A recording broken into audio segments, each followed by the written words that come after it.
ទេសភាពដួងប្រលឹងនាមកបាំងមីស៊ីកេនវាយករំឃើញរហើយប្រានខត់រំខានស្រានអារម្មណ៍ទឹករលកបោកឈូឆោ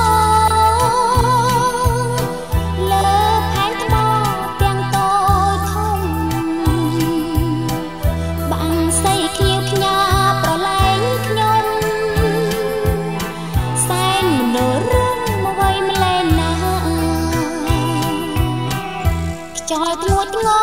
ពេលព្រះសូរទីព្រៃចោលរាស្មីលើចុងព្រឹកសា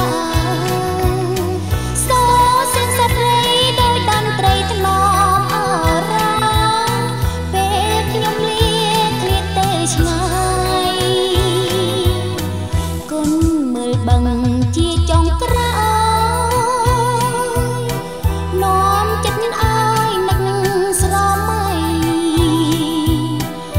ប្រាថ្នាវិលជាថ្មី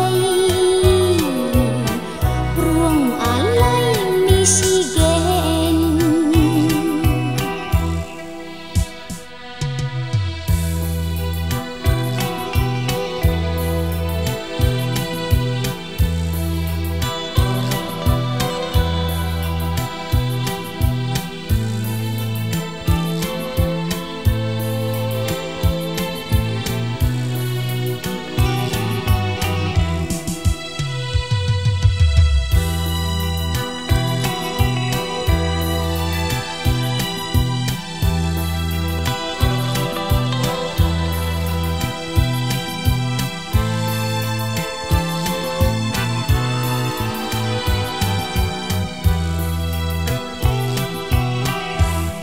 ធ្ងួចធ្ងរ